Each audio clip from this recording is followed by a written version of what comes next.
Welcome to another edition of the Dementia Care Partner Talk Show. Now, here's dementia care expert Teepa Snow and your host, Greg Phelps.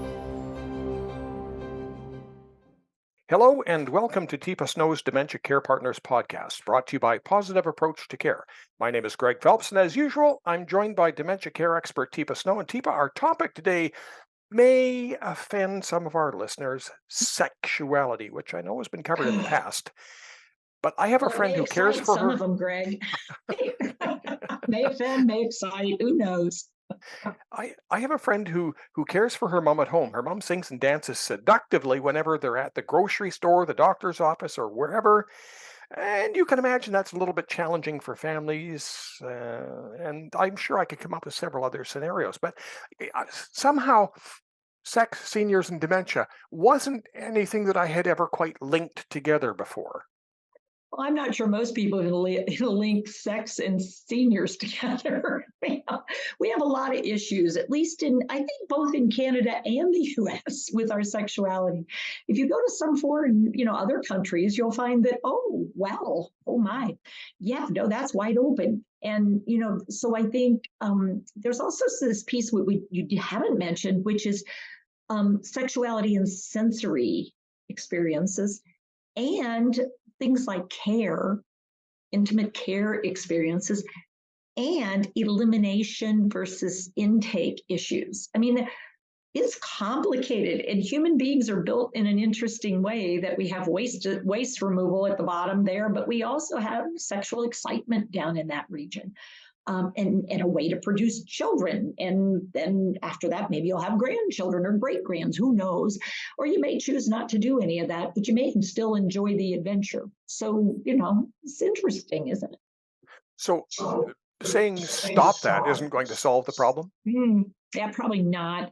I'm not sure it's ever solved the problem. I'm fairly certain that's why some of us are in the world, is because people couldn't say no, even though, that might have been the thing they were thinking at one point, and then that sort of went out the window in the moment.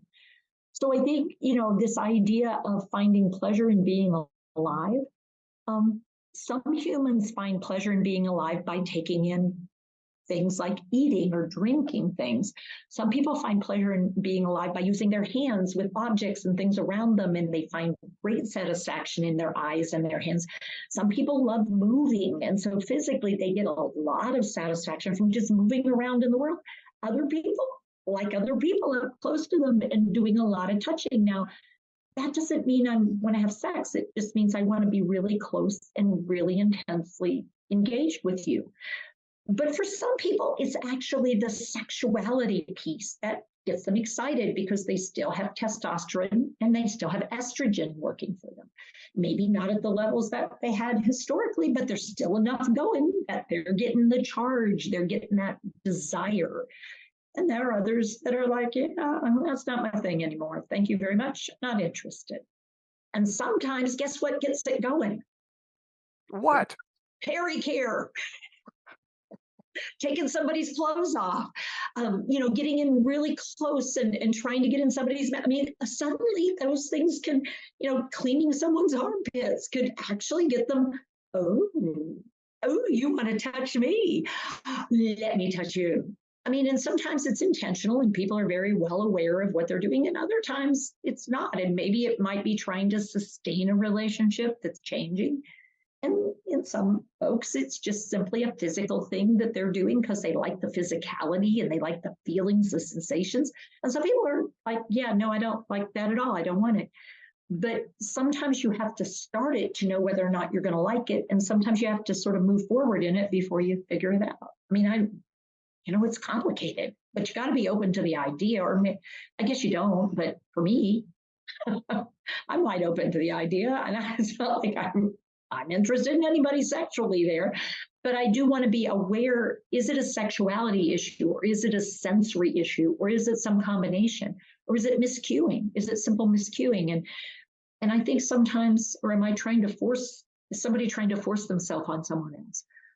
Those are always, that idea of, ooh, I can only see my point of view, not yours. And I have no awareness that what I'm doing isn't okay for you. I don't have that sense of other anymore. Which makes it hard. Boundaries, yes, of course. Mhm. Putting fences up always sort of aggravates some people. Well, and I would say our legal system is not tuned in at all to this, other than, well, and in a recent article, it's sort of like a whole magazine was devoted to sexuality, aging, and dementia, and it was like, oh, this is Pandora's box. You open this, it says ethical, it has moral, it has judgments, it has responsibilities, legal. I mean, it's just the whole thing is absolutely a mess right now. I will say that. I mean, it's a mess. Some people are not necessarily interested in the sex part, but more the connectivity, the need to be attached to somebody Yeah, mentally. exactly. Yeah. And so all I want to do is snuggle, and I want to be up real close. I want to hold hands with you. I want to be with you. I want to lean into you. I want to sit on a couch next to you. Well, if there's not a couch, maybe I'll sit in the next chair, or I might sit in your lap.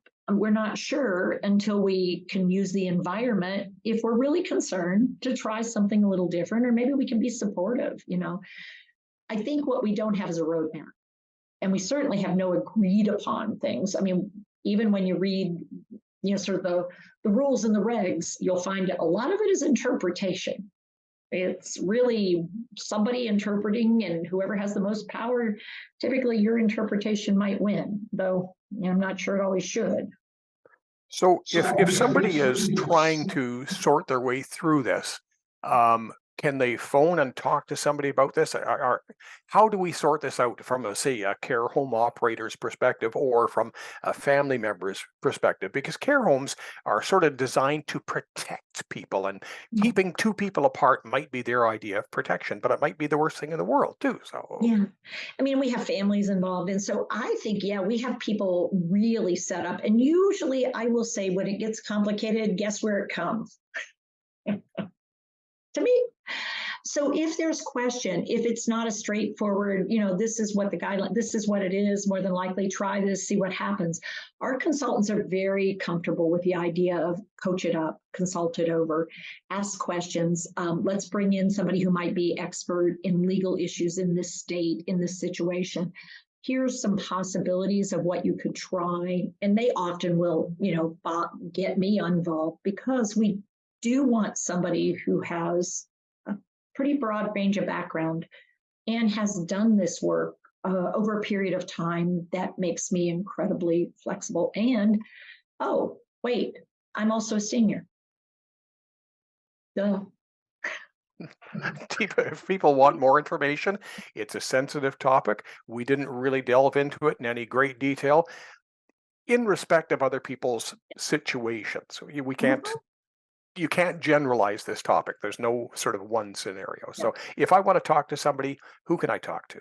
I would say consult at teepasnow.com, or give us a call on our 800 number and say, I have a particularly sensitive subject. I would really like a one-on-one. And our consultants are very comfortable saying, Teepa, this one's yours. And in which case you might end up with me, or you might end up with one of our very skillful folks, because we do have those people on board. Teepa, thank you very much. You are so welcome. You've been listening to the Dementia Care Partners podcast. For more information on this or any other dementia-related topic, go to teepasnow.com. Hi, I'm Teepa Snow, and you just found our YouTube channel and watched one of our videos. I'm the owner and founder of Positive Approach to Care. Thanks for watching, and if you liked, if you have a comment about, or you would, please share it with people you know. Oh, and if you haven't yet done it, consider subscribing. We'll let you know when the next new video comes out. And you might want to visit our website, www.teepasnow.com, where you'll find other resources as well. See you there.